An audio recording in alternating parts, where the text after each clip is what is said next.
years. I'm here to introduce John Wallis for his talk. John Wallis is the Mansur Olson Professor of Economics at the University of Maryland. This is a pretty typical picture of John giving a talk that he's been giving for the last several years. I have to admit that the previous versions of that picture, whoever, just totally blew my mind. I had no idea what the hell he's talking about. This one's much cleaner. I'll let him explain. This is John as a young man. You can see that he was very interested in drawing and bunnies, horses, animals in general.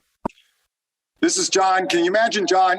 This is a guy who actually at the time was probably playing football too. This is not what you typically think of as a football player in the 60s and 70s. John always went his own way. You're supposed to play defensive back. Coach kept saying, okay, I want you to string the play out to the right. So I want you to keep going out. John would not string the play out. He would just go and tackle the guy. So John had it figured out. The coach did not have it figured out. John was not wrong. There's John a little bit older. I'm not exactly sure what they're doing. I think they're comparing fingernails. Like this. This is his sister. But, just a handsome young man. So I first met John. I got to say, John is the only reason I'm still standing here today. Actually, he's not the only reason. John is also one of the reasons I'm standing here today. When I walked into graduate school, moved across country, and on the first, went to lectures and stuff, tried to do the problem set, which was before they taught the lecture. I was ready to flunk out of school. I was going to quit every single day. So John and Sumner, every other day, took turns talking me out of quitting. And so John was particularly effective because John was confident. He'd gone to Washington where we had school, and so he had inside information. And he knew that we were going to succeed and finish our graduate degree. And we did. So that was very exciting. Now there's a John Wallis back from a long time before in the 17th century. He was a voluminous writer, contributed in developing analytical calculus before Newton and Leibniz. And he's been given some credit for the development of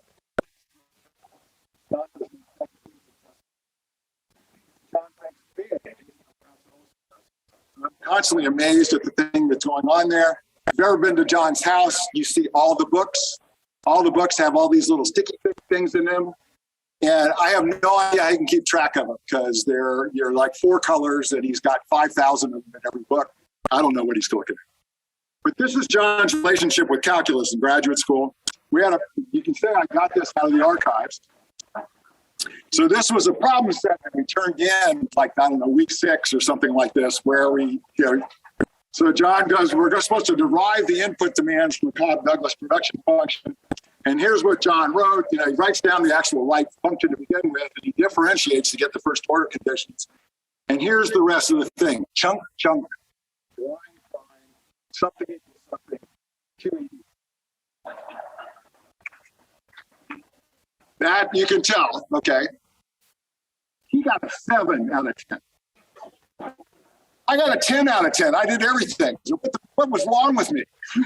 I just could not think that way. So John and Mark Clemmer, another good friend of ours, first year, no one passes the microeconomics proof at the University of Washington, even in the second year or whatever. He and Mark go in and pass it after the second quarter. So that shows you that he had the zeitgeist. He was confident, he had inside knowledge, and he knew what he was doing. So there's another story that goes with this. We had a professor, a macroeconomics professor, I won't name him. He liked to hold his cigarette like this all the time. And he would just kind of roll his cigarette like this, and then he would walk through these 3 equations all the time, telling us, well, S goes up and L comes down and LS rises, and WP to the NS goes this way and that way and things like this. And we would sit there and write down as fast as we could. And every time he went through it, it changed. Okay, so John raised his hand and said, Professor, do you think you could draw that in a graph? And the response, he takes a little stiff from his thing. I think it was actually not sure. He looks at John and he goes, Mr. Wallace, I think you need to learn to think in more than 2 dimensions. Well, John beat that because the original John Wallace created the symbol for infinity, and John has gone for infinity and beyond. So, okay, so here's another story. This shows confidence. This is Sam Benjamin. for Britain, unemployment, things like this. We had a paper about that earlier today. He actually co-authored with John on this, on a thing. So Dan Benjamin was giving a talk one day and turns his back, and then John starts talking to a couple of us back of the room. So Dan turns and fires a piece of chalk at John. Things were rough at the university. This piece of chalk looms large in our memories. And John caught the piece of chalk, which I was really impressed by, and Dan turned back to the board, and John threw it back. Okay, the only reason that John with a PhD at the University of Washington is it landed in the chalk tray. So John was accurate. So a lot of you, if you've ever gone to a seminar at the University of Maryland or done the Washington, D.C. seminar system, John has certainly cooked with that. John is a great cook. I've eaten many of these dinners over the course of my life. John has, he's been a wonderful host in all sorts of different dimensions. Just to show you how happy he can be, this is one of his happy customers. That's typically what I look like after I finish him as well. So, but he, just a great host in all sorts of different dimensions. John also knows how to have fun. I can't tell you how many games of Risk and World Battles and something like that I played with John and his kids when I was supposed to be at the archives. John and I spent a lot of time with Dick Silla and Howard Bodenhorn on the golf course in Newton, Massachusetts during the MBER. And we had a lot of fun. We did talk a lot of economics. That's what we claimed. But we'll go from there. Now let's talk a little bit about John. John and Dan wrote this paper about the Federal Emergency Relief Administration. John wrote a lot about the New Deal. I'm just a follower instead of a leader on the New Deal. And one of the things he did, everybody talks about identification, there's the Bartik instrument. John did this before everybody talked about identification. We won the Nobel Prize recently. The equivalent of this was talking about solving endogeneity, and John and Dan really worked to figure out how you could try to resolve the endogeneity issues. And they used a Bartik instrument. Now other people used it even before them, but no one else got it named after him. So I'm proud of Bartik for getting it named after himself. John has written a ton about Wallace. One of the most striking things that I've seen with John's research on this is almost everybody else looked at John looked at debt. And as a result, when you look at debt in these periods, you get a whole different picture of what at this point. And so I thought that was a deep insight into what was going on. He wrote about transactions costs with Doug. He measured transactions costs. I really like this thing where they're talking about, look at these great pictures. But I'm going to skip forward. John has also done a huge service interpretation. John has created this Constitution's website where every single part of every single constitution, every state constitution is available on this website. You can word search it. You can do all sorts of things like this. He's written several papers out of it. He has not exploited this to the extent that he could have, but it's out there for all sorts of people in all sorts of different fields to do it. John also wrote a lot about state government spending and debt and things like this. He and Dick Silla and John Eichler put together this incredible data set about government spending at the state and local level during the entire 19th century, and then kind of carried it into the 20th century well. So people have not exploited that well. If you're looking for dissertations, you understand government and things like this, you should go find that data. And now, for the last few years, he's been writing about violence, as Steve Chung would call it, and social orders. And so I like the Deidre mentioned this today, the conceptual framework for interpreting recorded human history. So they're just as bold as Deirdre in terms of what the research is about. John, so one of the things is, he points out, and they talk about this, and Jim do this too. The vast majority of states in history, matter of fact, primarily almost every state in history has been a natural state that is rent for the elites, give limited access. And what they were really interested in is trying to look at, well, how do you get to this open access and become their own economic agent, do things along those lines. And they're still trying to work out what that transition is. And so John is writing about that currently in a sequel to the books that these guys wrote. I mean, Barry and Doug contributed greatly to this, and well, they're all co-authors in this. But John has caught a new book where he's talking about various things, and it's called Leviathan Denied. And so I'm happy to see that the Leviathan is being denied. And there are a couple other points I should make about John. And that is, he is a great son. This is his father and his mother in various pictures. He is a great brother to all these various people and a husband as well. But this is John's first selfie ever, so you can see. John's been a great friend to all sorts of various people. I love this hat. I have no idea where he got it. He's been a great husband. Ellen's here, and Ellen's just a wonderful person. Been a great father, and even better, a great grandfather. John Wallace.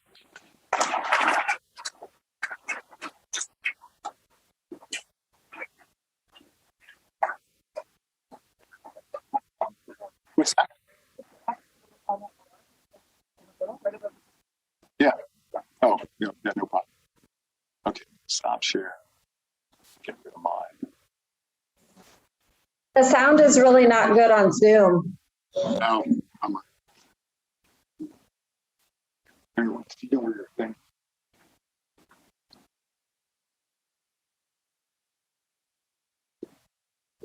Let's see. Okay, let's get rid of this.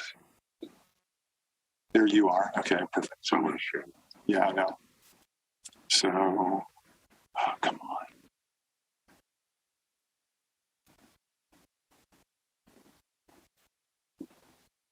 We need to. Okay. Where's the sharing screen? There it is. Yeah, hang on. You sent it as a message? It's better to tell them directly. Hey, John and Christ, we Zoom people couldn't hear you well.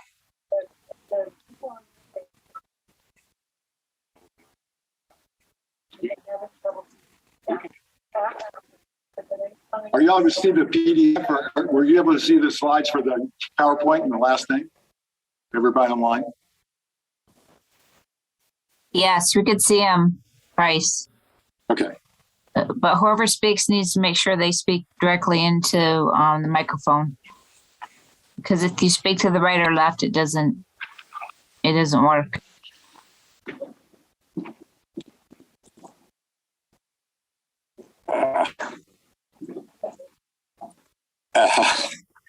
Yeah.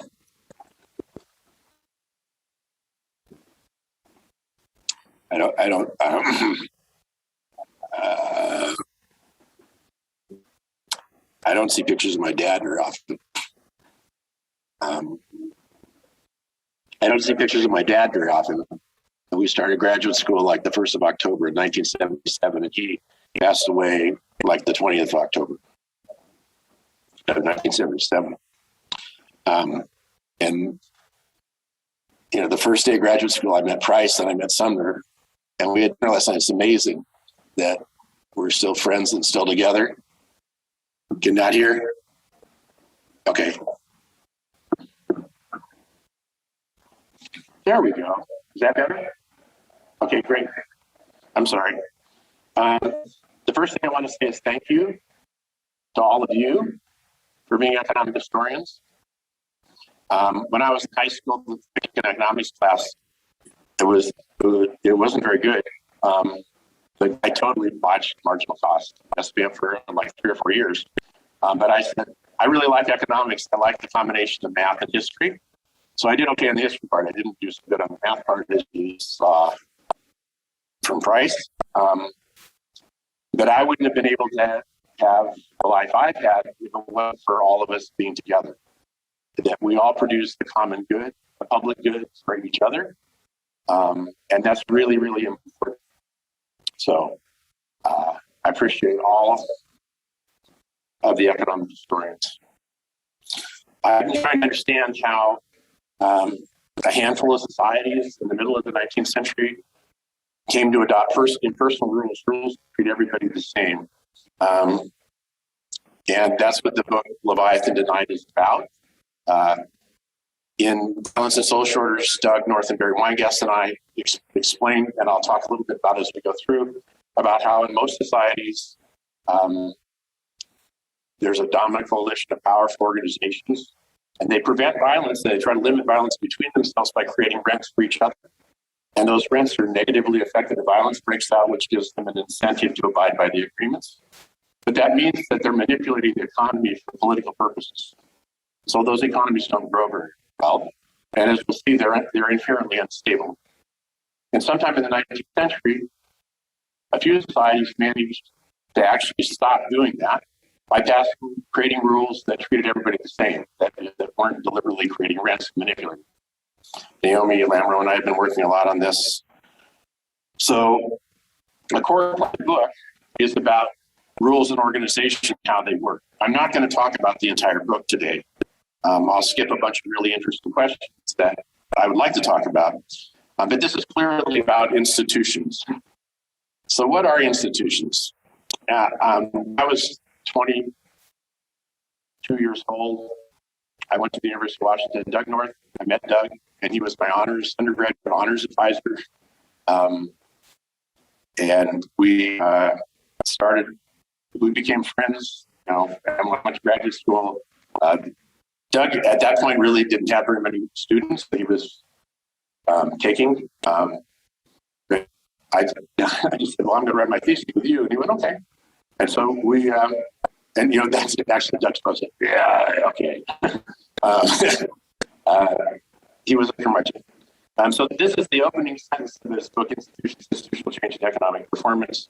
Institutions are the rules of the game in a society, or more formally, are the humanly devised constraints that shape human interaction.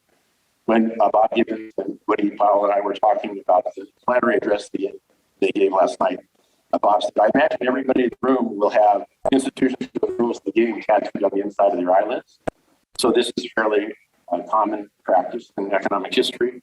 In his John Commons lecture, he wrote a little bit longer quote, institutions are the rules of the game of society, or more formally, are the humanly devised constraints that structure human interaction. They are composed of formal rules, statute law, common law, regulations, informal constraints, conventions, norms of behavior, and self-imposed rules of behavior, and the enforcement characteristics of both. Now, on the second page of the book, he says this: institutions include any form of constraint that human beings devise. I put that in red.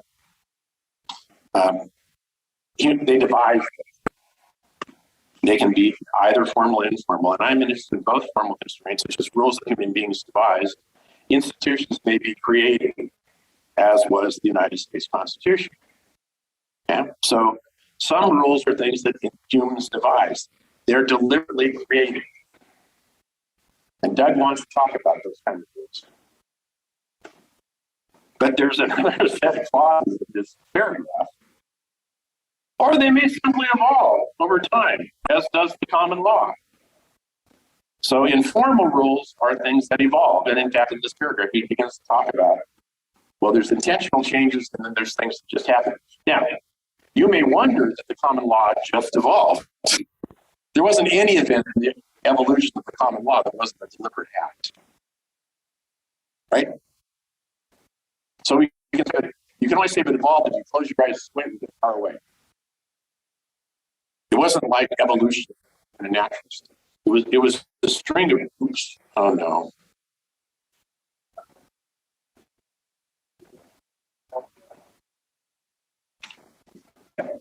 I hit the slider.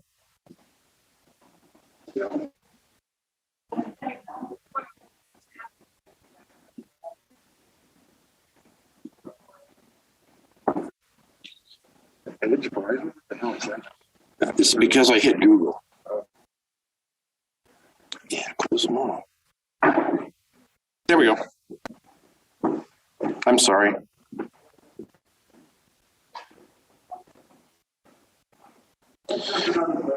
Yeah, so I got it. Oh, great. Thank you.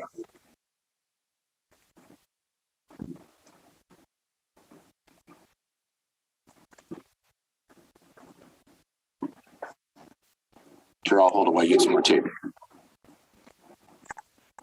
So that's kind of I don't want to say Doug was confused about this, because Doug's definition of institutions is not a definition. It's an agenda, right? What Doug was saying is, here's all the things that we don't understand that we need to understand. And so he defined it that particular way. And the definition he actually came up with might not be the best way to do this, but it was a real clear statement of the things that we need to understand. And I think we had a discussion somewhere, Price House, Deirdre, about this. Doug would say, economists don't know. It's apple butter. Okay. And that was how Doug was controversial. It was always challenging economists to think about more things. So his definition really is an agenda. And it doesn't work completely well because it defines these elements of institutions, the formal and informal rules, that are things that are incompatible with one another. They have different natures of social processes, and he's defining them as the same thing. Rules were rules. Okay, that's great. I get that. Norms were rules. Huh? Beliefs were rules. Huh?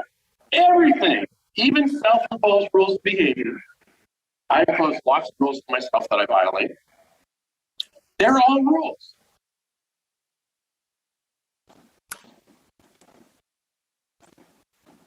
Here's Woody. First slide from last night. What are the synonyms for rules? Code, command, convention, etiquette, guideline, law, norm, precedent, premise, principle, protocol, regulation, routine, and standard. If you read the literature and institutions, everything gets called a rule at some point, which means the word rule doesn't mean anything in that context. And North is not alone in this. Almost all the people that Woody and Bob talked about last night do this. So on the one hand, there's arrangements that human beings make that are deliberately created by a collective action process, some collective decision making. I'll call those agreed upon rules. On the other hand, Doug said the rules are anything that constrain human behavior and choice. You can immediately see the problem. Relative prices constrain human choices. Nobody thinks relative prices are institutions. Right? So Doug wanted to explain all the constraints. And he called them all institutions, but they couldn't be all institutions. So we have not figured this out yet. So what he called formal and informal rules were really different social processes. We can't have a theory that explains them all because they're different. They require different theories. So what I'm going to do is pare down the definition of institutions this way. Institutions are the rules of a game of society, or more formally, are the humanly devised constraints and structure of an interaction. Devised means deliberately created. They are rules that result from deliberate agreements reached through some collective action process. Both their form and enforcement matter. Or institutions are the rules of a game of society, or more formally, are humanly devised constraints and structure of human interaction. They are composed of agreed upon rules, both within and between organizations of any type, from families to nation states. We have not developed a keen insight about what rules are and how they work because we're worried about all this other stuff, which doesn't fit in the framework of what rules are. So what follows is not a criticism of Doug or any of the work that, lots of the people in the room here have done. And I tried to do. Okay? We're missing something. We need to pay attention to rules. So all the rules I'm going to be talking about will be agreed upon rules. All agreed upon rules are embedded in organizations. You're going to have it. If you're going to deliberate, you got to get people together. Okay? This does not mean that everybody to whom the rule applies agree to the rule. I live in the state of Maryland, the United States, and every single rule that they pass, they never ask me about. Okay? And there's not any kind of free consent stuff by the fact that I'm living here. They just apply to me. The University of Maryland doesn't ask me about stuff. I got to be president of the EHA this year. I got to run the meeting where we set the rules yesterday. Okay? Right? In all organizations, there are rules for making rules. The Legal Affairs EHA calls these secondary rules, the rules for making rules. So at the board meeting yesterday, we had some debate about what are the rules. We didn't say what are the secondary rules, but we had a debate about how we should actually pass things and what we should do, what the procedures were. This formal and informal division is insidious, it's invidious, it's awful. Because what it does is it lets norms be rules. And it takes a bunch of things that are rules and calls them norms. I'll give you an example in a minute. So understanding how rules work and can support heterogeneous behavior that doesn't follow some pattern, is tricky if good rules are prescriptive rules that are followed and enforced. The rule prescribes some behavior, and then people actually devote resources to making sure people follow the rules. Behavior that follows the rules, by definition, is homogeneous, right? Because it's following the rule. Many rules are what I'm going to call default rules. Default rules can be enforced if necessary, but they're not followed. They don't have to be followed. So third-party enforcement of default rule can go like this. 2 people write a contract. They will deliver a product to B by 5 p.m. or pay a monetary penalty. 5 p.m. is closed business, right? So they have this contract. But A never adhere to the terms of the contract. Stuff shows up all the time. If A is late, B doesn't take him to court, right? Because they value the relationship. If B gets pissed off at A and A is a minute late, he takes him to court and they break up the relationship. In other words, the rule only gets invoked if the relationship is going down the tubes in that case. And the courts will apply 5 o'clock. You just say close business. Okay, that's the default rule. Courts do not enforce the rule prescriptively. There's nobody standing outside the business saying, oh, you got to do it by 5 o'clock. The court will not interfere in this contract unless one of the parties to the contract goes to the court. Okay. There is no active enforcement. It's up to the parties themselves. So many rules are like this. I talked about the tenure rule at the university. Tenure rules only become an issue if somebody has a dispute. The university does not enforce them. Woody was talking about what they're doing at Stanford. I asked Bob and Woody to talk about why organizations put so much resources to creating rules that nobody follows. And they did at great length last night. And some of you were like, wow, this is really neat. And some of you were like, huh? Okay, I got that. What I wanted you to learn is that if you look at rules of organizations, what you find is that most of the rules are not followed. Okay, that's the empirical reality of the world that we live in.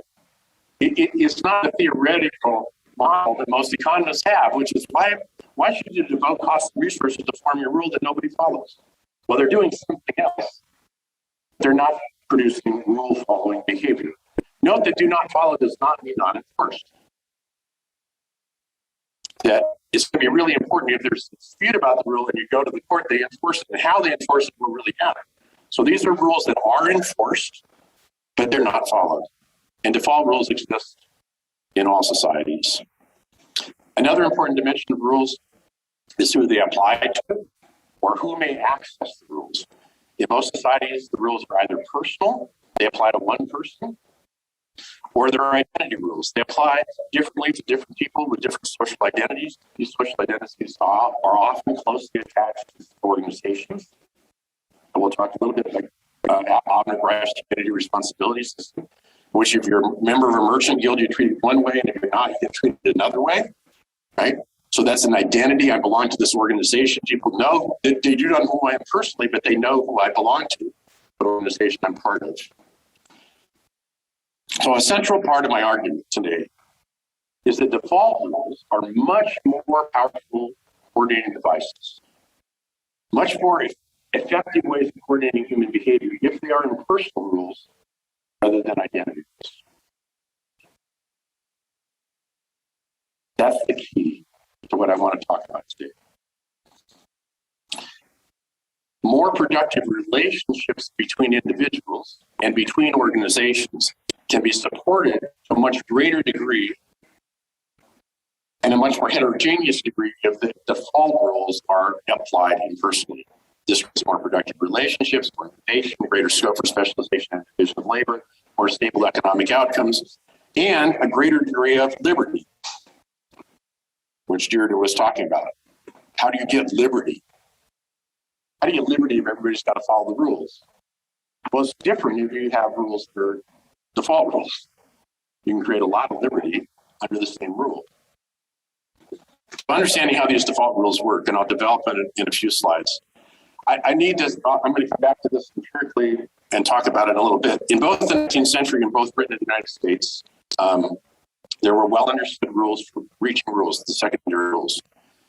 Naomi and I are working on this. Roughly 3/4 of all the legislation in American states and British parliaments came in what were called private legislation that benefited one or a small number of people, special legislation that benefited one or a small group of organizations like a charter for a corporation, or local legislation that affected one or a small group of localities. 3/4 of the legislation of Parliament was one of those three categories. They were not rules that applied equally to everybody. The bulk of the business that governments did, even in democratic legislatures, was create lists for specific people and specific organizations.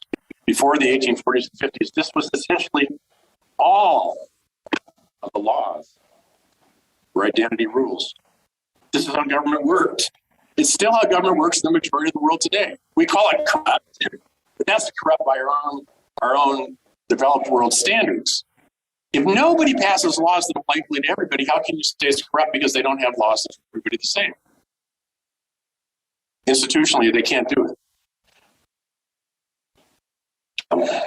I'll talk a little bit more about this, but I'm not going to pursue this. So I want to first then talk about how default rules work.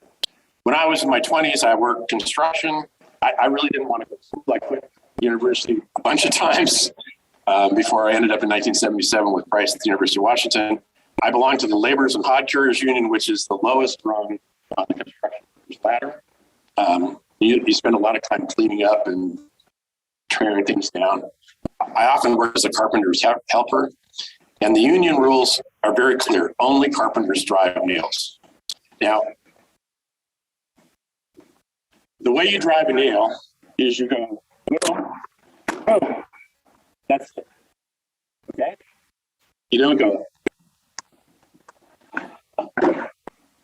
So if you're in a construction site, nobody will let you drive nails unless you know how to drive nails, because they're not going to sit all day and watch you tap, tap, tap, tap, tap, tap, tap, tap, tap, tap. Okay? But I actually learned how to drive nails. But whether I drove nails or not, it depended on my relationship with the carpenter. Because there was an organizational ecology, there was a state safety commission, there was the carpenters and laborers unions, there was a construction firm that I worked for, and then the pairs of carpenters and laborers. There was also a rule environment. The state said, wear safety goggles when you drive nails. The union said, carpenters drive nails, laborers don't. The firm said, do what the carpenter says.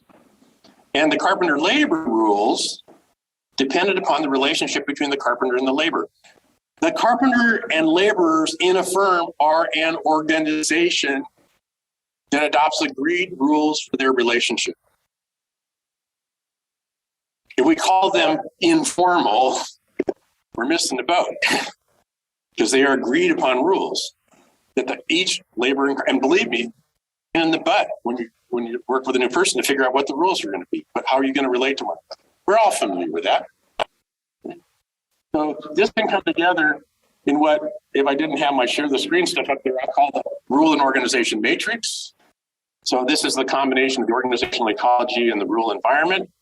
And it involves organizations and rules and their connections between one another.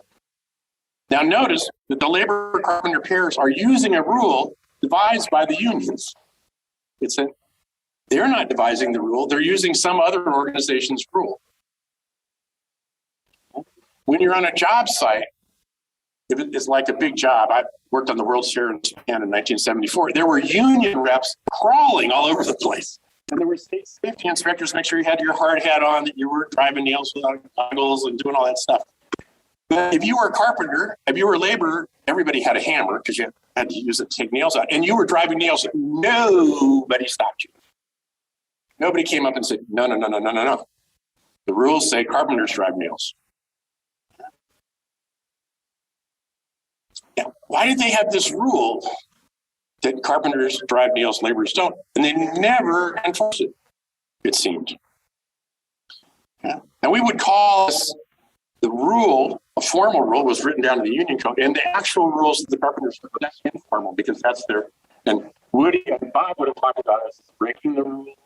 They struggled last night to actually talk about how that was, right? Was it an informal rule? Was it, okay. No, it was an agreed upon rule between each carpenter and labor pair, and they were all different. If a norm of behavior is a pattern of behavior, then you would have to say there is no norm about driving nails because every carpenter and labor pair is different. So in every society, there's a rule and organizational matrix. Even hunting and gathering societies have a rule and organizational matrix. Some of the rules in one organization can be accessed by other organizations. The union nail rule is an internal rule for the unions. It's a rule they make, but it's an external rule for the construction firms and the carpenter labor pairs.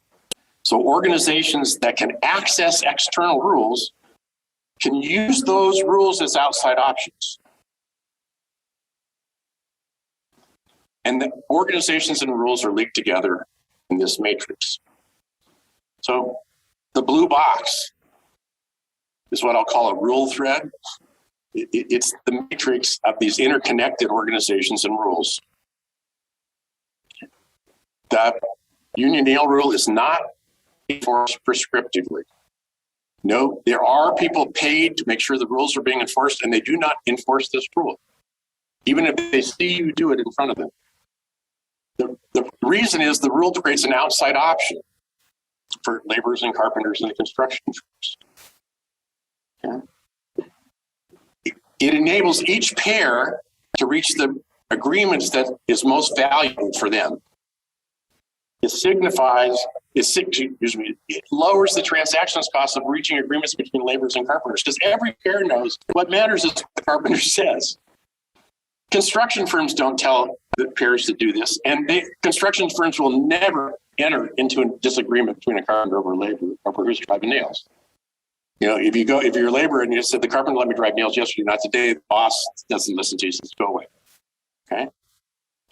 It dramatically reduces transactions costs by having a rule that's not enforced.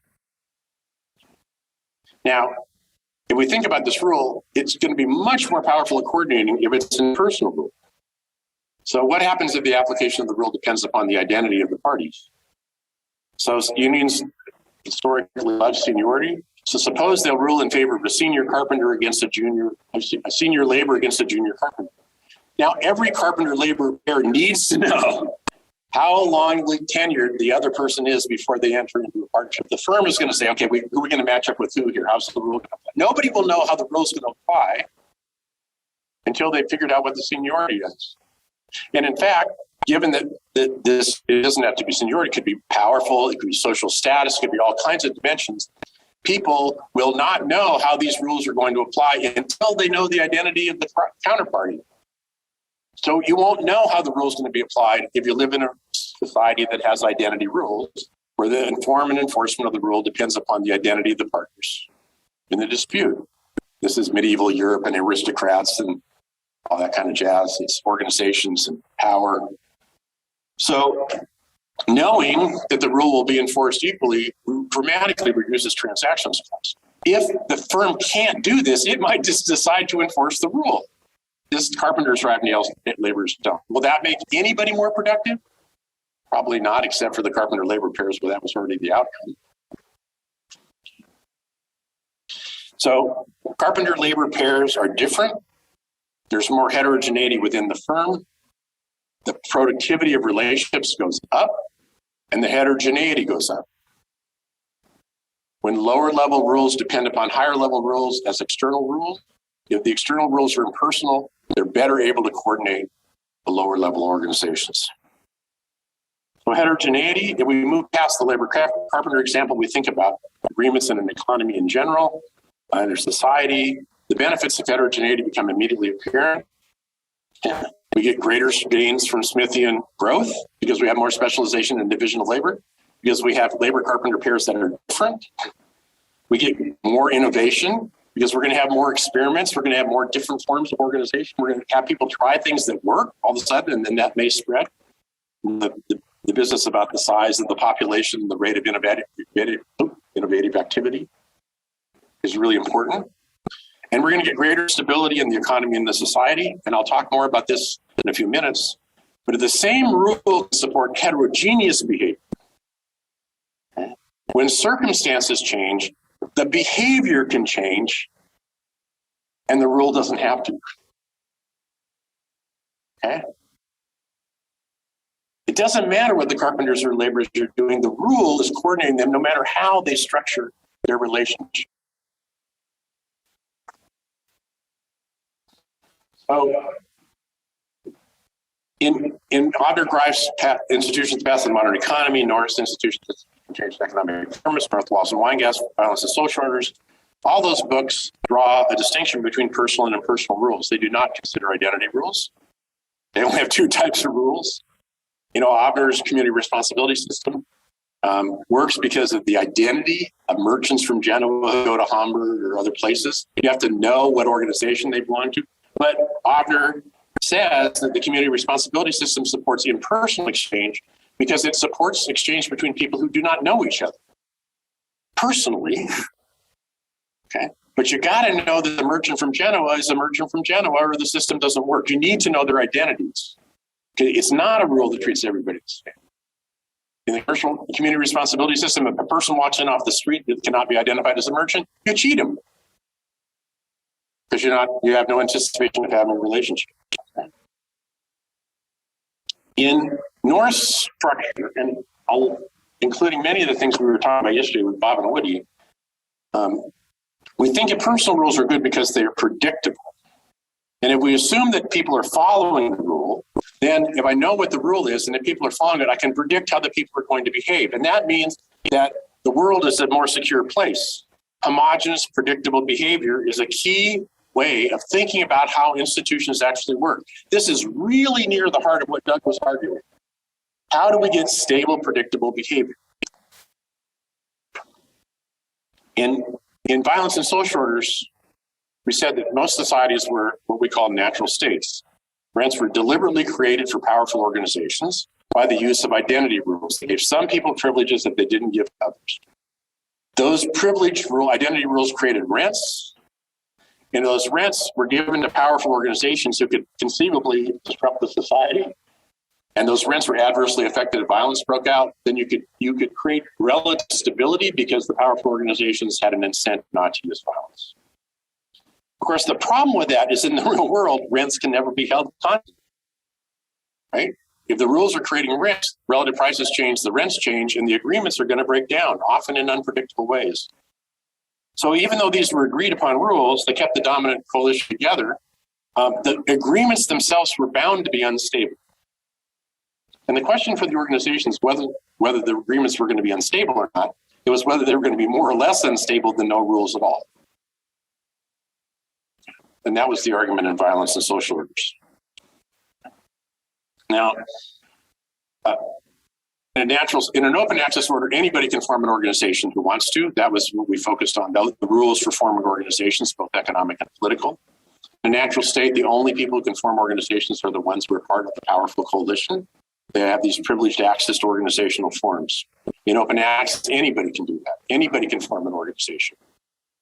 So if we shift from thinking about personal and impersonal to identity and impersonal, then we can better explain how we get a transition from natural states to impersonal rule regimes, to open access regimes. In a natural state, the rules create rents. If rents change, the rules have to change because the relationships that they're supporting are out of whack. Because it's the rules that create the rents that make the relationship stable. These rules do not evolve. They're deliberately and intentionally changed.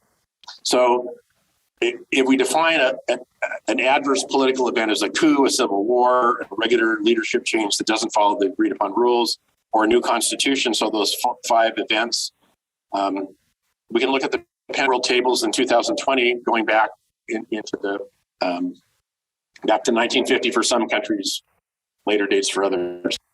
In the poorest half of the countries in the Penn World Tables, roughly 85, out of 175 countries.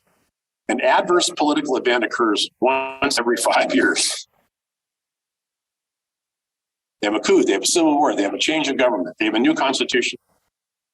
Once every 5 years, the agreements that underlie the rules are changing. They have to, because the world is an unstable and unpredictable place.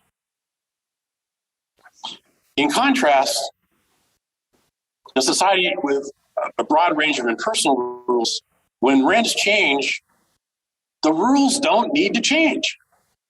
The behavior can change.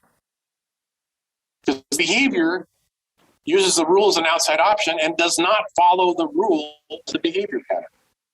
So in the highest octile, the top 8 of the countries in the Penn World Tables, the 21 richest countries, we get rid of the oil countries, although that really turns out doesn't change it much. The rate of adverse political events from 1960 to 2010 is 0.0003 of all years. There's 3 political events, and they're all new constitutions, like this constitution in the 1990s gave women the vote. Okay? These countries, these societies, the developed world, the enriched society that Deirdre was talking about, have figured out how to get rid of political instability. Whether the people who live in them know how it works or not isn't clear, as January 6th taught us, right? But they have figured out how to stop that from happening, which is an extremely common occurrence in most societies in history. 4 times in the 19th century, Spain adopted a Republican constitution that guaranteed universal male suffrage. 4 times.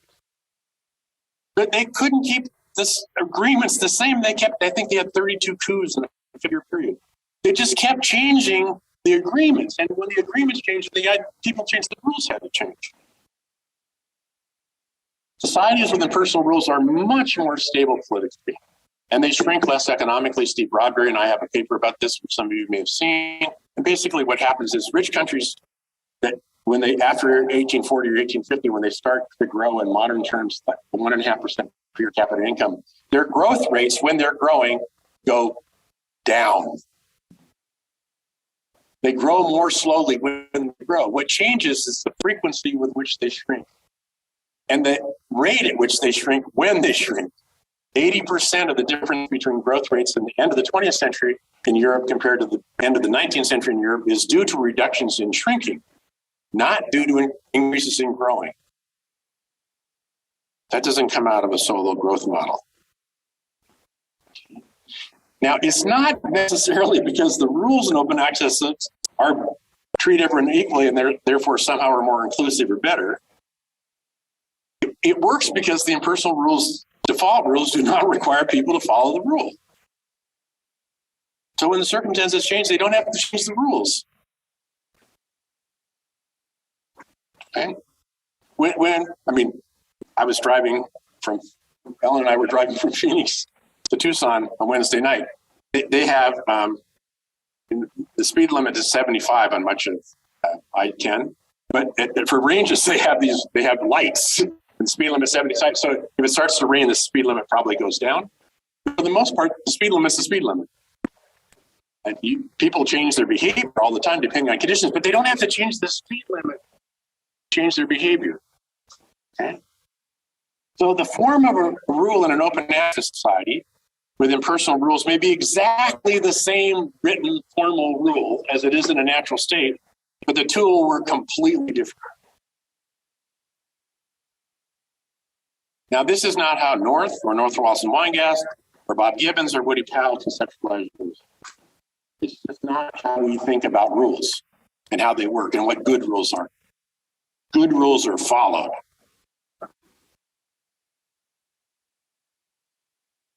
So in North and Greif's work, which is great, and, they frame the problem in terms of impersonal exchange, not in terms of impersonal rules. And they define the benefits essentially in Smithian terms. If you can expand the size of the market, you get greater gains from specialization and division of labor. Impersonal exchange is dealing with someone you do not know and never expect to see again. So the question is, how can impersonal exchange be supported? And that's the driving force for development in institutions in the path of the modern economy and in institutions, institutional change and economic performance. They're not denying that technology is important. They're not denying that ideas and beliefs are important. They're saying that what's happening is we get Smithian growth when we can increase the size of the market. So we're going to look at how do we support dealing with people you don't know and will never see again. But Greif's community responsibility system is not about impersonal rules. It's about identity rules. You got to know which guild this guy belongs to, or you cheat him. If you can't tell, in fact, he even says, when people start copying the dress of the guilds, then the guild system breaks down. There's all, that's why some people got to wear fancy clothes and other people didn't, because all these constructive social identities, and McCants will certainly be able to tell us something about this, that identified who the people were. So you can figure out what rule was going to apply to them if you had a relationship with them. I know I need to stop moving around. It's very hard for me to fold my hands in another room. Okay, now, if you go further into the arguments with both Greif and North is really explicit about this, impersonal exchange happens because the rules substitute for relationships. If you can't have a relationship that's ongoing, the folk theorem doesn't work because you need repeated interaction to support relationship. So rules replace relationships. Okay. And the approach I'm trying to develop here is its relationships are the fundamental unit, not exchanges. It's how do people interact with one another. Impersonal rules increase the value of existing relationships, and they do so by giving the partners tools that enable them to structure their relationship that do not necessarily follow the rule, but increase the value of the relationship. Now, by doing that, the relationships become more heterogeneous. You get Smithian gains from trade, even if there's no new relationships, because the relationships become different. And what matters for Smith is not just the size of the market, it's the diversity of the market. It's people with comparative advantages. They have different opportunity costs. We all know that, right? So what's happening is impersonal default rules are enabling gains from trade amongst people, even in a static environment if we move to. They lower transactions costs. They lead to more exchange. That's all really important, and I'm not denying any of that. But the first order effect of impersonal rules is to make relationships more valuable, existing relationships more valuable. They also make new relationships possible. Rules enhance relationships. They do not replace them.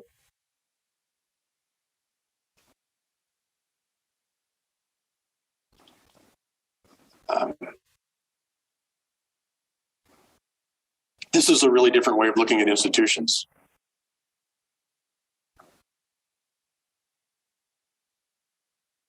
So rule threads. In the Union-Yale rule, there's 4 agreed upon rules in the rule environment at different levels of organization. And you can have these access to external rules, and the connections between the rules form what I call threads. I have more detailed examples, but I don't have enough time to talk about them tonight. So that blue box is a rule thread. It's a set of interconnected organizations and rules that can access rules in other places, right, in other organizations. So we can picture this rule and organization matrix in the following way. Here's just a bunch of organizations and a bunch of rules. And in fact, if we were microeconomists and we were doing institutional studies, we go collect the information on all the organizations and all the rules, right? Then we run some regressions and we see what's happened, all the stuff that we do, right? So that's the rule thread of the Union-Yale rule in the middle of a society. There's a state, a safety commission, there's a union, there's a firm, there's a labor carpenter pair. They all have rules, they're different rules, but they're all connected to one another. Right? They're not isolated rules. They're connected rules. So all the rules in the box are a part of a thread. In the natural state, in most human societies in the world today, rules apply differently to different people. In violence and social justice, we emphasize the rules for forming organizations. Some people could access the rules for forming corporations, and most people could not. In the early 19th century, well, there was no Maryland in the early 19th century. In the early 19th century in Maryland, you could not get a corporate charter to form an organization unless the legislature granted you a charter. There's a new journal, Historical Political Economy. I don't know if you've seen it. The new first issue just came out. So Tracy Dennison, your colleague, has a great paper about persistence. And she talks about marriage. And so she's talking about the European marriage pattern, older women and stuff like that. And she said, the problem here is that in Europe in that time, in some places, you couldn't get married without somebody else's permission. It was the church, it was the guild, it was the town, it was whatever. And when you read this, it's a wonderful paragraph. It's all about identity rules. You cannot get married unless somebody else lets you, which means somebody's manipulating rents in a big way to provide social order. Right? That's rules that will create norms of behavior, for sure. But the agreed upon rule is you can't get married unless the church says yes, the guild says yes, or whoever says yes. Okay? So in a natural state, only certain organizations get to form, only certain people get to access certain rules. So there are threads that exist in a natural state, and the matrix might look something like this. So there's some organizations that have access to higher order rules, and there's a bunch of organizations that do not. They might be what Mansur Olson would call voluntary organizations. Doug and Vera and I called adherent organizations. They have to have their own rules. They have to be self-sustained. Right? There's no third party to enforce them. So some organizations have access to the third party rules the state will enforce and others do not. And that's medieval Europe. Okay? That's the Roman Empire. Some people have access to rules, other people do not. But it could look like this. Right? Because there's all these possible governments and organizations and rules.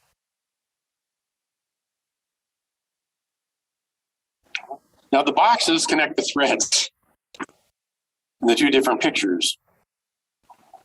So when circumstances and rents change, what will happen is agreements within the existing coalition of powerful organizations will break down.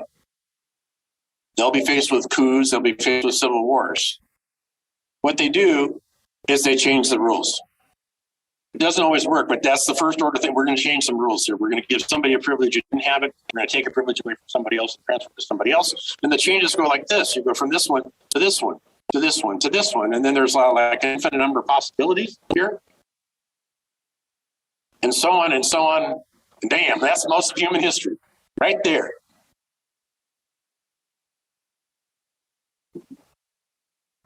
All we got to do is read this newspaper to know that this is what's happening in Haiti. It's what's happening in Sudan. It's what's happening every single month in the Washington Post, the New York Times, the Economist. That somebody is changing the basic rules. This is not about secure property rights. Well, the outcome of changing the rules will certainly make property rights insecure, as Deirdre was saying today. But the property rights in 1687 in England were pretty secure. I agree they were pretty secure. Unfortunately, in 1689, the rules started to change. Now, luckily, they didn't change the property rules, although the rules had been changing about property. They were moving to more impersonal rules for holding property. This is about the inherent structure of the rules. And these are structures that we have not investigated in sufficient detail. This is not the new institutional economics. This is not what we learned from Doug about security, property rights, and transactions costs. This is not how we formulated the problem. It wasn't that we're stupid. It was just that this is a really hard problem to think about. And if you say institutions are the rules, both formal and informal, you've got so many different things to think about that you're not going to concentrate on the agreed upon rules, formal rules, because you're going to say, shoot, those are the rules that get enforced. Because the government has coercive power and the government will enforce them. That's Hobbes. And Hobbes is brilliant about why Leviathan will actually enforce the rules he creates. Because if he doesn't, he loses all his coordination. Hobbes has got a great game theory story. But that will not explain default rules. So where do these things come about? In 1851, Indiana passed a new constitution. Naomi and I we just had a paper in the Journal of the Early Republic about Indiana and what was happening in the states in the middle of the 19th century. Indiana was the first legislature that passed a general law, we call general law provision, that said for 17 things the legislature must pass a general law. And the second clause said whenever possible, the legislature is required to pass general laws. And the third was a general law for incorporation, which said people can get a corporate charter. The legislature has to make that happen. Okay. Now, for a long time, I was writing papers about Indiana, thinking about, and Naomi and I and other people work on this, and Eric Hill does this great paper on general incorporation laws. We were just looking at the incorporation laws, and we were not looking at this 1851 Constitution. But by the time it gets to 1900, virtually all the states have some version of this 17 function thing. And I won't be able to go. They're enforceable. They work.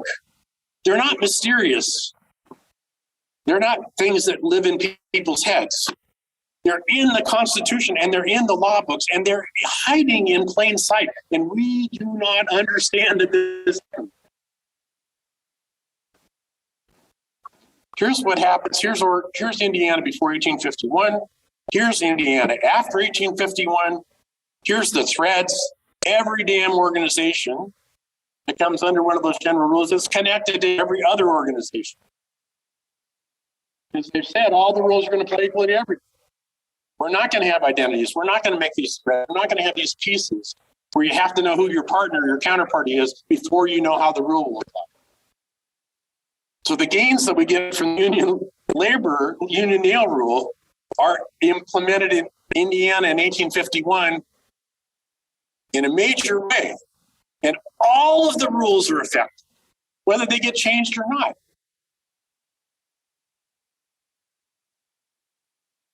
I didn't draw all the possible threads. What happened in the 1840s and 1850s in Britain and the United States is they adopted impersonal rule provisions on an increasingly wide scale. And the rules in those parts of the system all of a sudden switched on to a higher level to support coordination than they had been able to before because they were always identity rules before. Sometimes we can mistake this for corruption. This is not about state. This is about actually the form of the rules themselves. This effect is really striking.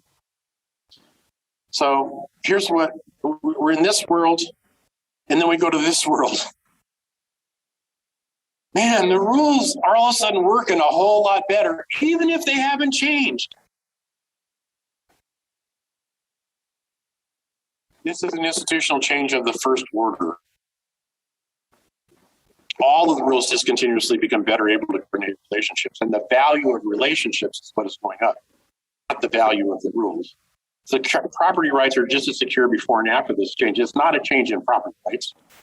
It has some effect in changes in contracting costs and contracting because it's easier to contract if you know the same rules can apply equally to everybody when you enter into a contract. There's absolutely no doubt about that.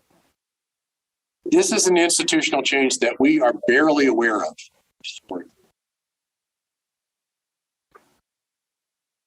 So heterogeneity matters because in Smithian terms, impersonal rules automatically and directly increase the degree of specialization of efficient labor and the points that I made before. Can we see this or is this hidden? So this is a pie chart that Naomi made. We've been working on trying to trace the spread of general rules and these constitutional changes. So the upper panel, the blue wedge is the number of general laws passed in Indiana in a 5-year period before 1850, around 1850, before the Constitution. The second panel, the second pie chart is blue is the number of impersonal rules that were passed by the legislature after 1855 to 1860. And you can see the laws changed in Indiana right away. What the Indiana legislature was doing changed right away.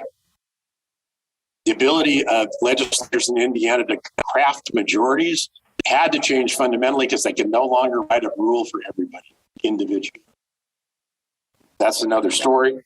It's a really interesting story. We've used pages of laws because they're easier to count than the laws themselves. Because when you get a general law, what happens is you don't have to have nearly as many laws So here's what happens in Ohio, Pennsylvania, and California. When they pass a general law provision in their constitution, it happens to the length of the legislative record. The statutory laws, it drops in Ohio, drops in Pennsylvania, drops in California. Massachusetts and Connecticut never do this. They never have the same drop. Okay. This was a paper Naomi and I gave in Atlanta 2 years ago. So the 1840s, as we know, were when modern economic growth started. We all know what happened to the number of organizations. We all know what happened to the size and complexity of organizations. Yeah. This is completely consistent with the new economic history, which is now the old economic history of institutions, old institutional economics. But it's truly a different theory of institutions as agreed upon rules and a different theory about how institutions actually work. Norms and behavior, all this is really interesting, and I'm fascinated by it, and I study it and I write about it. But we should not be focused on norms. We should be focused on agreed upon rules. We can measure this stuff. It's hard to measure. I don't speak Finnish. I don't speak Swedish or Dutch, whatever I would speak if I lived in the Netherlands. What would I speak? Dutch. Good. I don't speak it. So I can't even say what I don't speak. So I can't go to the legislative records in these places to do this. And naming it or working with Ron Harris on Britain, it's really hard to figure this out in Britain because the words private and local mean something different in Britain. And they change continuously throughout the 19th century. But if you look at Julian Hoppett's work, or Kara Dimitruk has some great papers about what this was like in the 16th and 17th century. Something happens in the middle of 19th century Britain. You get a general incorporation law, and the rules begin to start treating everybody the same. The nature of political parties changes, the nature of organizations changes. They get lots more organizations. And these changes are in plain sight. Okay? Les Hanna counts up the number of corporations in 1910. Britain, United States, Norway, Sweden, Denmark, the Netherlands, Belgium, Switzerland, along with the British colonies of Canada, Australia, New Zealand, Hong Kong, and South Africa, all have way more corporations per capita than any other place in the world. The dividing line seems to be somewhere between France and Germany. Germany tried to pass laws that allowed for open incorporation, and they weren't sustainable because the government could not keep its hands out of this process. Okay? The powerful organizations kept manipulating the rents. There's a great book about political parties in Germany and political parties in Britain by Daniel Ziblatt at Harvard, and showing that what happens in Germany does not develop modern political parties, although he focuses on the conservatives. They have political parties that look like the factions of 19th century New York. And as a result, they can't come to an agreement about what the rules are. That's a really neat argument that I'm not going to talk about. But if you look at the places on this list that got impersonal rules for forming organizations, which is a pretty easy litmus test, all the countries in Western Europe experimented with democracy in the 19th century. Spain had universal suffrage 4 times. Italy had democracy. Austria, Germany, they all had constitutions. They all experimented with stuff. And when stuff went south in World War I and in the 1920s, democracy in all these places, South Korea and South Africa, we got to be careful about, right? Lasted through the crisis. Democracy in the places that did not get impersonal rules did not. Because when the coalitions broke down, they changed the rules. And sometimes they changed the rules in these really horrendous ways. They killed millions of people.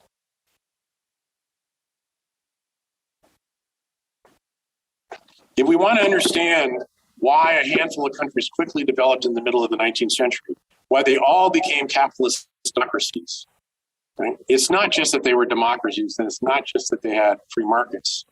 The institutional source for this lies in a place we have not been looking for. So I haven't explained to you today why they adopted the impersonal rules, and I'm going to explain to you why it lasted, why it turned out to be stable. But the roots are that the nature of political organizations was changing in such a way that when conditions changed and you needed to renegotiate agreements between powerful organizations, you did not have to change the rules. And that enabled developing countries to eliminate gross political instability by the end of the 20th century. We need to understand this, and we need to think about institutions differently than we have been thinking about it. Thank you.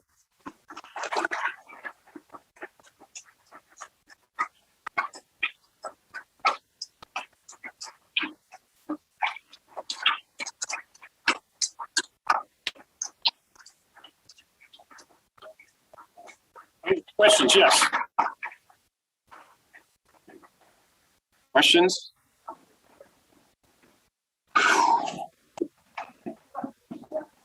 I didn't do too bad. I actually did it in an hour.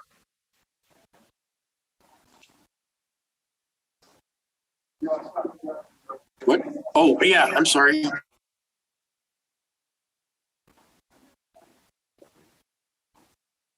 So are there any questions from the Zoomers or the boomers in the room, Deirdre? You need to come up to the mic so the other people can hear you.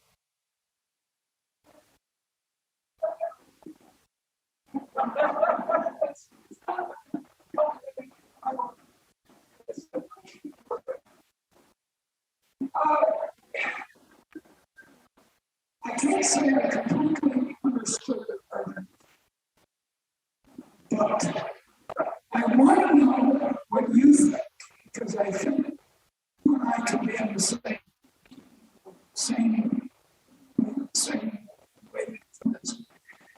And knowing to speaking of what's the role of ideology, ideas, the liberal idea in the 19th century? Right.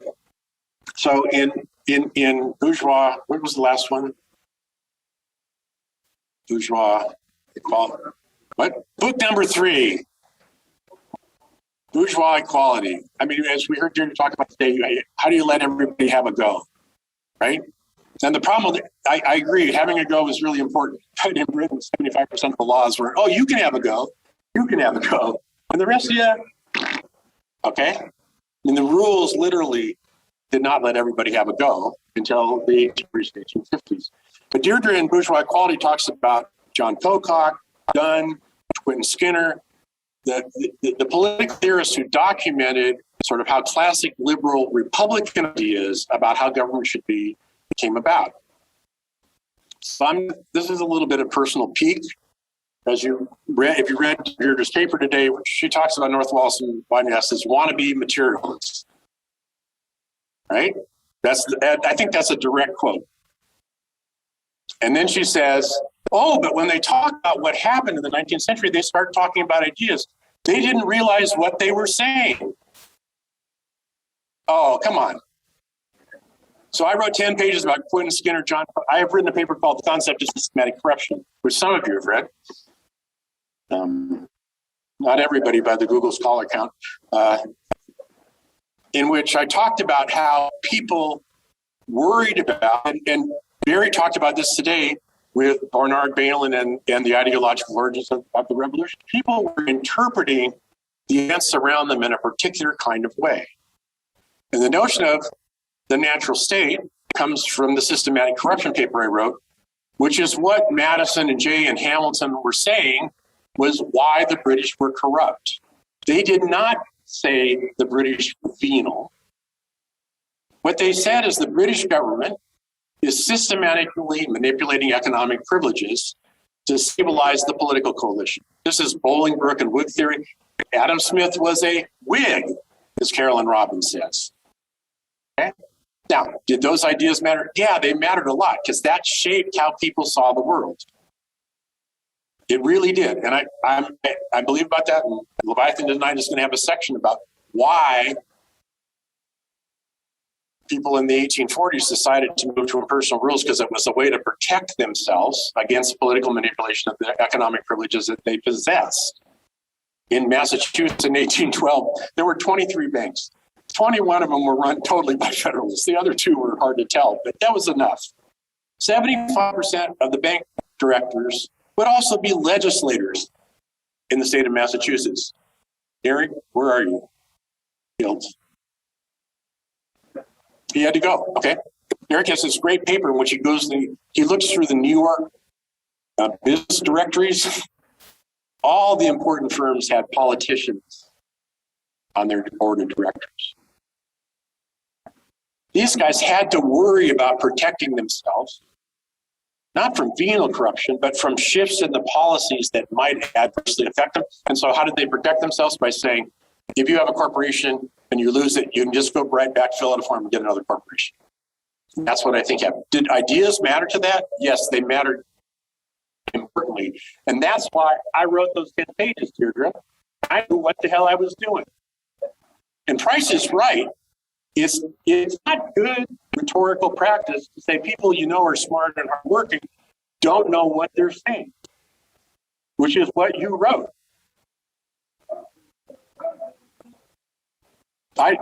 You told me you could tell the parts that Doug wrote and I wrote. And if you read the opening, it says John wrote the first draft of the entire book. All right? So ideas really matter in violent social workers. We're not saying this is crass materialism. Things happen. But when things happen, people don't know what the implications of their changes are going to be. Nobody knew when they moved to general laws for incorporation what was going to happen to incorporation. Nobody knew when they went to these general law provisions what was going to happen. And they really didn't. They were trying to solve one problem. It changed the world, and we can systematically track why it changed the world. But the changes that occurred were not the result of the ideas they had. They were results of the changes they made, because the changes were unintended and unexpected. I believe ideas really matter to explain why people do certain things. And I believe they matter at an aggregate level as well as an individual. I love Bernard Bailyn and Gordon Wood and John Pocock and Quentin Skinner. I love Liberty Before Liberalism, which explains what people mean by tyranny and slavery, how they define liberty, which is not how we define tyranny and slavery or liberty today. It was how they defined it back then. And those ideas really mattered, but it wasn't all that mattered. It cannot be the case that Britain believed everybody should have an own go, or the people in Indiana believed that everybody should have equal treatment if 75% of the laws were laws for individual people. And if you were not politically connected, you could not get a law to solve your problem. When they changed that, the whole system changed. But it didn't change because they wanted liberty and equality. It changed because they wanted to protect themselves politically. But it had these enormous impacts. But we don't see that if we're thinking secure property rights, because I agree with you, Jim. England had pretty secure property rights in lots of things in 1687. Indiana had secure property rights in land in 1840. The public land law created secure property. There were some transactions costs, but everybody knew what land they owned in America. That was not a problem. But the way the rules work was a serious problem.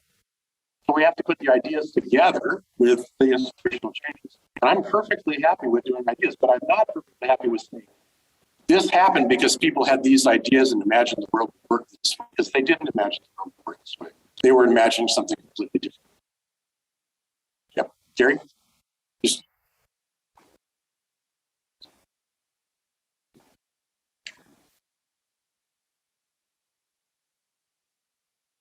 I heard that this would be an interesting presentation. I want to follow up in a way asking about. That is, many of these rules that you're describing are about public use. And so that is a very challenging collective action problem. It's a public big, it's right. heinous, and it's uncertain and so forth. And so the individual parties might only get a sliver of that. On the other hand, the provision of particularistic vital goods involves smaller groups, more homogeneous, and so the collective action problem could be smaller. And frankly, it's still a puzzle to me why you can describe American history and British economic history and legal history in such a positive way, because you get all of these public goods provided. Right. And yet, if you look around the world, much of that is not the way things are, and so forth. Now, Deirdre raised a point about ideas and ideology, and this can actually help, maybe you see thought through, but could help address the collective action problem. Right. So, to be honest, I like everything you said, to know more about how these things come about. Okay. And why public goods are not outcompeted by more particularistic provision or particularistic benefits to certain parties. Okay. No, that's a great question. I think that's the way we've framed this problem. The reason we need to understand how the rules work, we need to better understand them, is that they're not passing a law that says we're going to protect everybody's property, right? That's not the transition that's happening. Okay. So what's happening is, so we have a paper. My a student of mine, Chen Lu, and I have a paper in a volume that Naomi edited with Bill Novak. In Massachusetts, there were 23 banks. 21 of the banks were owned by all the directors that we could identify were Republicans, because we have the names of the directors through the business directories and the almanacs, and we know which the legislature we can identify. 80% of the bank directors were also state legislators at some point in their life. So that this was the same people. Okay. And for a reason I don't yet understand, in 1812, all the bank charters but one came up for renewal. In 1812, because of what was happening with the Federalists, was the only year that the Democratic Republicans controlled the House, the Senate, and the governorship. And they refused to recharter any of the Federalist banks. Zip, nada, nothing. All those banks were faced with what we could call an existential crisis. They were about to go out of existence because without their charter, there couldn't be no issuing banks. The state passed a law creating a state bank, huge bank, $3 million in capital, 6 times bigger than any existing bank. And they promised to make this a paying proposition for the taxpayer, so half a percent of the bank's paid in capital would go back to the state in bank taxes. Dick Still and I and John Legler knew about this. What happened was the people in Massachusetts, the bankers in Massachusetts, who, yeah, they faced a collective action problem, but this was a small group with an easily identified common interest in bank charters.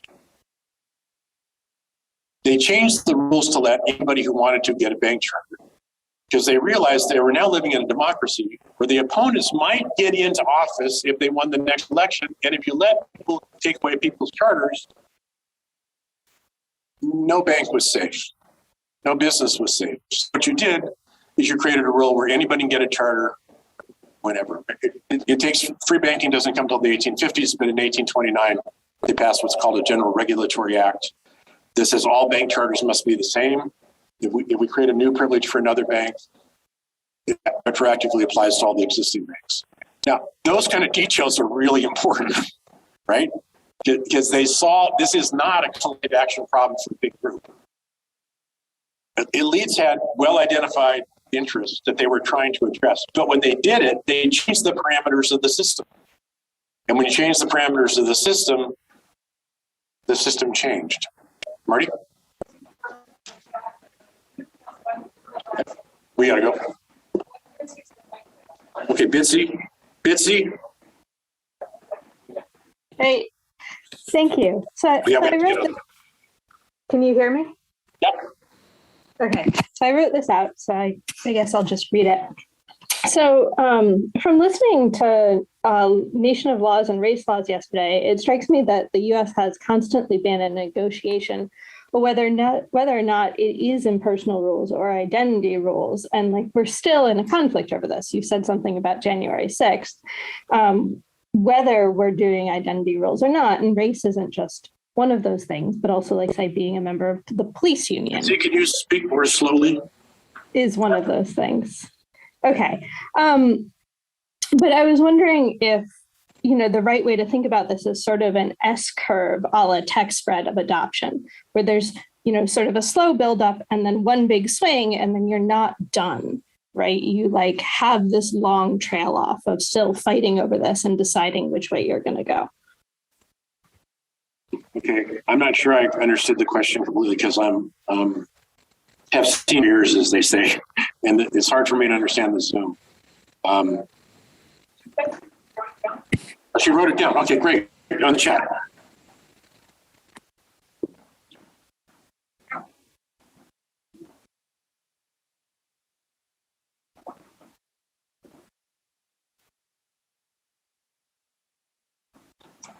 Oh, great. Okay.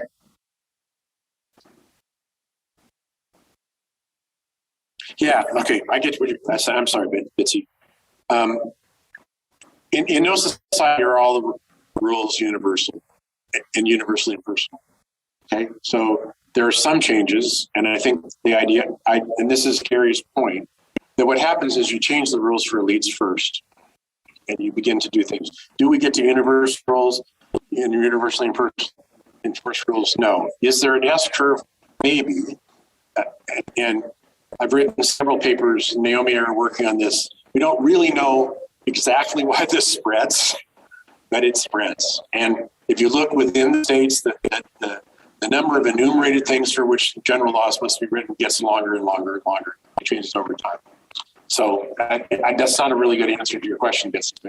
I wish I had more time, and I would try to answer it more thoroughly. Roger. And then I go, right? All of this is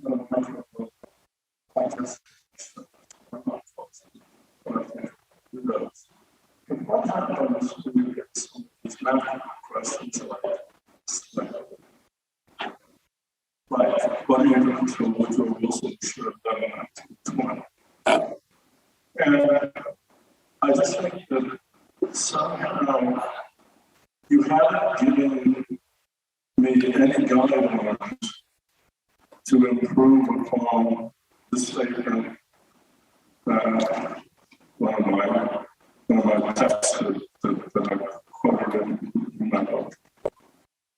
World War I was something of an enigma to economists and therefore we. And you do ignore the reasons why we get to war, but we are called upon to explain once the war happens. You've got impact, which is filter, reshaping the system. Where is the foundation? Woodrow Wilson went off to Paris with an ideology. Abraham Lincoln would have had an ideology had he stayed around for Reconstruction. How does that fit the details of your model? So I have not explained the entire argument here, right? I said what I'm trying to say is there's a different way to think about institutions as rules and how they work. And I think this is not something I learned from Doug. This is not something that we've shared as a common set of ideas. And when you think about it, then what happens is when you put in context things like World War I, what's happening in Europe in the 19th century, at the end of and the beginning of the 20th century, looks really different. And it's because when you change those matrices, you change those rules, you change the way organizations can form. So Naomi and I are working on a project on democracy in America, history of democracy in America. And we use the word political parties as if the political parties in 1800 are the same as they are in 1900. In 1900, they're totally different. And they're totally different in a way that fits this impersonal rule story. They can no longer use individual specific rules to build a majority. They have to pass a law that treats everybody the same. And so the politics is changing in ways that you can tell a consistent story about. I didn't have time at all to talk about this. Certainly World War I and the breakdown of these agreements is really important. And in fact, in most societies, the rules are breaking down all the time. So coups, civil wars are a regular feature, which is why they can't afford to get to impersonal rules. They got to solve the problem of the breakdown of the coalition right in front of them.